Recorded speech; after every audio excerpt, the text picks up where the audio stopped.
ನಮಸ್ಕಾರ. ಮಿಥುನ ರಾಶಿಯಲ್ಲಿ ಜನಿಸಿದಂತವರಿಗೆ ಯಾವ ಬಿಸ್ನೆಸ್ ಸೂಟೇಬಲ್ ಆಗಿರುತ್ತೆ ಅನ್ನೋದು ನಾವು ನೋಡ್ಬೇಕಾದ್ರೆ ಮೊದಲನೇದಾಗಿ ನೋಡಿ, ಯಾವಾಗ್ಲೂ ಕೂಡ ಒಂದು ಜಾತಕ ಮತ್ತು ಒಂದು ಹಸ್ತರೇಖೆ ಎರಡನ್ನೂ ಗಮನಿಸಬೇಕಾಗುತ್ತೆ. ಫಸ್ಟ್ ಬಂದು ಇರುವಂತಹ ಮಾತೃರೇಖೆ ವೆಸ್ಟರ್ನ್ ಪ್ರಾಮಿಸ್ಟ್ರಲ್ಲಿ ಹೆಡ್ಲೈನ್ ಅಂತಾರೆ. ಹಾಗೇನೆ ಆ ಲೈನ್ ಬಹಳ ಸ್ಪಷ್ಟವಾಗಿ ಚೆನ್ನಾಗಿದ್ದಾಗ, ಸ್ಕೇಲಿನಲ್ಲಿ ಗೆರೆ ಹೇಳಿದ ಹಾಗೆ ಇದ್ದಾಗ ಅವರಲ್ಲಿ ಪ್ರಾಕ್ಟಿಕಲ್ ಥಿಂಕಿಂಗ್ ಇರುತ್ತೆ.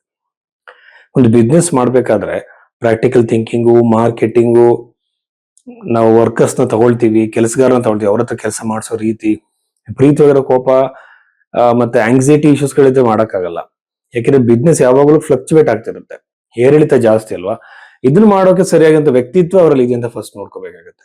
ಹಾಗೆ ಈ ಮಿಥುನ ರಾಶಿಯಲ್ಲಿ ಹುಟ್ಟಿದಂತವರಿಗೆ ಬುಧಗ್ರಹ ರಾಶಾಧಿಪತಿ ಆಗಿರೋದ್ರಿಂದ ಯೂಶುವಲ್ ಆಗಿ ಇವರಲ್ಲಿ ಒಂದು ಬಿಸ್ನೆಸ್ ಮೈಂಡೆಡ್ ಆಗಿರ್ತಾರೆ. ಇವರು ಬಿಸ್ನೆಸ್ ಮಾಡುವಂತಹ ಮನಸ್ಥಿತಿ ಯೂಶುವಲ್ ಆಗಿ ಇದ್ದೇ ಇರುತ್ತೆ.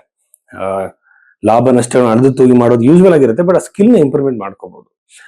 ಒಂದು ಹಸ್ತರೇಖೆ. ಎರಡನೇದು, ಜಾತಕದಲ್ಲಿ ನಿಮ್ಮ ದಶಮ ಭಾವಾಧಿಪತಿ ಶನಿ, ದ್ವಿತೀಯಾಧಿಪತಿ ಚಂದ್ರ, ಇವೆಲ್ಲದನ್ನು ಕೂಡ ನಾವು ಗಮನಿಸಬೇಕಾಗುತ್ತೆ. ಇವೆರಡನ್ನು ಗಮನಿಸಿದಾಗ ಇವರಿಗೆ ಒಂದು ಕನ್ಸ್ಟ್ರಕ್ಷನ್ ಬಿಸ್ನೆಸ್ ಚೆನ್ನಾಗಿ ಬರುತ್ತೆ. ಕಾಂಟ್ರಾಕ್ಟಿಂಗ್ ಮಾಡ್ತಾರೆ, ಮನೆಗಳನ್ನ ಕಟ್ಟಿಸ್ತಾರೆ, ಲ್ಯಾಂಡ್ಗಳನ್ನ ತಗೊಳ್ತಾರೆ, ಸೈಟ್ಗಳನ್ನ ಮಾರಾಟ ಮಾಡ್ತಾರೆ, ಈ ತರ ಬಿಸ್ನೆಸ್ ಗಳಾಗುತ್ತೆ. ದ್ವಿತೀಯಾಧಿಪತಿ ಚಂದ್ರ ಆಗಿರೋದ್ರಿಂದ ಇವರಿಗೆ ಹೋಟೆಲ್ ಬಿಸ್ನೆಸ್, ಫುಡ್ ರಿಲೇಟೆಡ್ ಬಿಸ್ನೆಸ್ಗಳು ಇವ್ರಿಗೆ ಬಹಳ ಚೆನ್ನಾಗಿ ಬರುತ್ತೆ.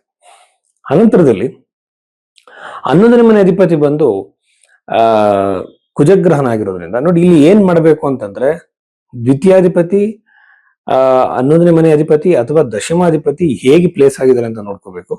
ಅಷ್ಟಕ ವರ್ಗದಲ್ಲೂ ಕೂಡ ಬಹಳ ಪಾಯಿಂಟ್ಸ್ ಇರ್ಬೇಕಾಗತ್ತೆ. ಎಲ್ಲಿ? 11ನೇ ಮನೆಯಲ್ಲಿ.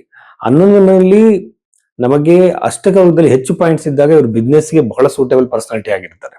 ಇದೆಲ್ಲ ಗಮನಿಸದೆ ಬರೀ ರಾಶಿ ಮೇಲೆನೆ ಯಾವುದೇ ಕಾರಣಕ್ಕೂ ಡಿಸಿಷನ್ ತಗೋಬೇಡಿ. ಇನ್ ಜನರಲ್ ಜನಕ್ಕೆ ಕ್ಯೂರಿಯಾಸಿಟಿ ಇರೋದ್ರಿಂದ ಮಾತ್ರ ನಾನು ಈ ತರ ಒಂದು ವಿಚಾರ ತಿಳಿಸ್ತಾ ಇದ್ದೀನಿ. ಆ ಕುಜಗ್ರಹ ಅಲ್ಲಿ ಇರೋದ್ರಿಂದ ಯೂಶುವಲ್ ಆಗಿ ಬಂದು ಇವರಿಗೆ ಕಬ್ಬಿಣದ ರಿಲೇಟೆಡ್ ವಸ್ತುಗಳು, ವೆಹಿಕಲ್ ಸಂಬಂಧಪಟ್ಟಂತ ಬಿಸ್ನೆಸ್ಗಳು, ವೆಹಿಕಲ್ ಶೋರೂಮ್ ಆಗಿರ್ಬೋದು, ವೆಹಿಕಲ್ ಮಾರೋದಾಗಿರ್ಬೋದು, ಈ ತರ ಬಿಸ್ನೆಸ್ಗಳು, ಮೆಟಲ್ ರಿಲೇಟೆಡ್ ಆಗಿರುವಂತಹ ಬಿಸ್ನೆಸ್ಗಳನ್ನ ಖಂಡಿತವಾಗ್ಲೂ ಮಾಡಬಹುದು. ಫುಡ್ ರಿಲೇಟೆಡ್, ಮೆಟಲ್ ರಿಲೇಟೆಡ್, ಕೃಷಿ ಸಂಬಂಧಿತ, ರಿಯಲ್ ಎಸ್ಟೇಟ್ ಸಂಬಂಧಿತ ಬಿಸ್ನೆಸ್ಗಳು ಬಹಳ ಚೆನ್ನಾಗಿ ಆಗ್ಬರುತ್ತೆ ಅವ್ರಿಗೆ. ಹಾಗೆ ಒಂದೊಂದ್ಸಲ ದ್ವಿತೀಯಾಧಿಪತಿ ಚಂದ್ರ ಎಲ್ಲಿದ್ದಾನೆ ಅಂತ ನೋಡ್ಕೊಳ್ಳಿ. ಈಗ ನಾನು ಮಿತ್ರ ರಾಶಿ ಅಂತಾನೆ ಹೇಳೋದ್ರಿಂದ ದ್ವಿತೀಯಾಧಿಪತಿ ಬಂದ್ಬಿಟ್ಟು ಚಂದ್ರ ಮಿತ್ರ ರಾಶಿಯಲ್ಲ ಇದ್ದಾನೆ ಅಂತ ಅನ್ಕೊಂಡ್ರೆ 100% ನೀವು ಎಲೆಕ್ಟ್ರಾನಿಕ್ಸ್ ಸಂಬಂಧಪಟ್ಟಂತ ಬಿಸ್ನೆಸ್ಗಳು, ಹೈನುಗಾರಿಕೆ, ಈ ತರ ಬಿಸ್ನೆಸ್ಗಳನ್ನೆಲ್ಲ ಬಹಳ ಹೆಚ್ಚಾಗಿ ಮಾಡ್ತಾ ಹೋಗ್ಬೋದು. ಖಂಡಿತವಾಗ್ಲೂ ಲಾಭ ಸಿಗುತ್ತೆ. ಬಟ್ ನನ್ನದು ಈ ರಾಶಿಲಿ ಹುಟ್ಟಿದಂತವ್ರಿಗೆ ಹೋಟೆಲ್ ಬಿಸ್ನೆಸ್ ಬಹಳ ಚೆನ್ನಾಗಿ ಬರುತ್ತೆ, ಸಕ್ಸಸ್ ನ ಕೂಡ ಕೊಡುತ್ತೆ. ಬಟ್ ಇಲ್ಲಿ ಏನಂತಂದ್ರೆ, ಜಾತಕದಲ್ಲಿ ಧನಯೋಗಗಳು ತುಂಬಾ ಇರ್ಬೇಕಾಗತ್ತೆ, ಚಂದ್ರನಿಂದ, ರಾಶಿಯಿಂದ.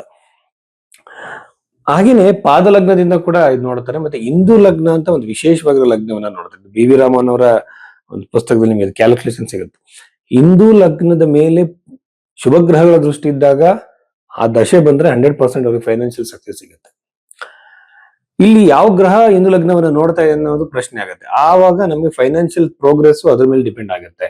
ಬಟ್ ಇನ್ ಜನರಲ್ ಆಗಿ ಮಿಥುನ ರಾಶಿಯವರಿಗೆ ಇಷ್ಟೆಲ್ಲ ವಿಚಾರಗಳ ಬಗ್ಗೆ ಬಿಸ್ನೆಸ್ ಗಳನ್ನ ಖಂಡಿತವಾಗ್ಲೂ ಮಾಡಬಹುದು. ತಮಗೆ ಯಾವ ಸ್ಕಿಲ್ ಇಲ್ವೋ ಅದನ್ನು ಉಪಯೋಗಿಸ್ಕೋಬೇಕಾಗತ್ತೆ. ಯಾಕೆಂದ್ರೆ ಕೆಲವು ವಿಪರೀತ ಕೋಪ ಇರುತ್ತೆ, ಕುಜ ಮತ್ತೆ ಚಂದ್ರ ಇರೋ, ಬಟ್ ಇದು ಧನಯೋಗ, ಬಟ್ ವಿಪರೀತ ಕೋಪ ಇರುತ್ತೆ, ಅದನ್ನ ಕಡಿಮೆ ಮಾಡ್ಕೋಬೇಕು. ಹಾಗೇನೆ 2ನೇ ಮನೆ ಅಧಿಪತಿ 12ನೇ ಮನೆಯಲ್ಲಿ ಅಂತಾನೆ ಇರ್ತಾರೆ. ಈಗ ಚಂದ್ರಗ್ರಹಣ 12ನೇ ಮನೆ ಇದ್ದಾಗ ಯೂಶುವಲ್ ಆಗಿ ತನ್ನ ಸ್ವಂತ ಸ್ಥಳದಲ್ಲಿ ಸಕ್ಸಸ್ ಸಿಗಲ್ಲ, ಹೊರಗಡೆ ಹೋಗ್ಬಿಟ್ಟು ಸಕ್ಸಸ್ಫುಲ್ ಆಗ್ಬೇಕಾಗತ್ತೆ. ಅಥವಾ ಫಾರಿನ್ ರಿಲೇಟೆಡ್ ಅಥವಾ ಬೇರೆ ಸ್ಟೇಟಿಗೆ ಗೂಡ್ಸ್ ಸಪ್ಲೈ ಮಾಡುವಂತಹ ಬಿಸ್ನೆಸ್ ಗಳನ್ನ ಮಾಡಿದ್ರೆ ಬಹಳ ಬೇಗ ಇವರು ಸಕ್ಸಸ್ಫುಲ್ ಆಗ್ತಾರೆ. ಸೊ ಇಷ್ಟೆಲ್ಲ ವಿಚಾರಗಳು ಮಿಥುನ ರಾಶಿಗೆ ಸಂಬಂಧಿಸಿದ್ದು.